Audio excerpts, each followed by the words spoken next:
राष्ट्रीय स्वयंसेवक संघाचे सरसंघचालक मोहन भागवत तब्बल 10 वर्षानंतर सांगली आणि मिरजच्या दौऱ्यावर येत आहेत। आपण आता चिंतामण कॉलेज येथील त्यांच्या इथं जाहीर सभेच्या ठिकाणी आपण आलेलो आहोत। या ठिकाणी जे स्टेज आहे या ठिकाणी लोकमान्य टिळक मंदिर शताब्दी वर्ष शुभारंभ या ठिकाणी मोहनजी भागवत यांच्या हस्ते होणार आहे आणि याच ठिकाणी मोहन भागवत सर्व नागरिकांना, भाजपच्या सर्व कार्यकर्त्यांना आणि राष्ट्रीय स्वयंसेवक संघाच्या सर्व कार्यकर्त्यांना या ठिकाणी मार्गदर्शन करणार आहेत।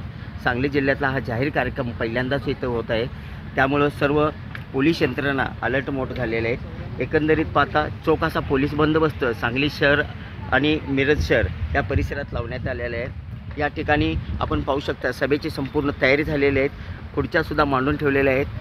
फक्त मोहन भागवत यांच्या येण्याची वाट बघत आहेत। या ठिकाणी मोहन भागवत 10 वर्षानंतर येत असल्यामुळं भाजपचे कार्यकर्ते आणि राष्ट्रीय स्वयंसेवक संघाच्या कार्यकर्त्यांच्यामध्ये एक चैतन्य आणि उत्साहाचं वातावरण आहे।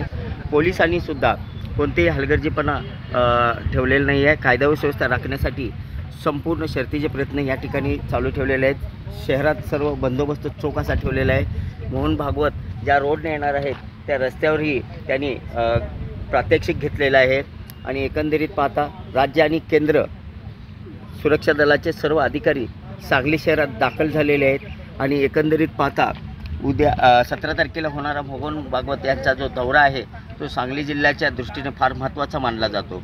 कॅमेरामन सुजित सोबत मी शंकर देवकुळे, TV9 मराठी, सांगली।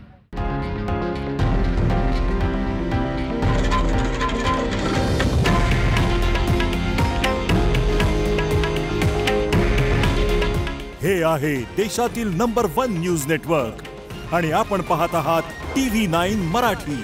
काळजी तुमची, हित महाराष्ट्राचं।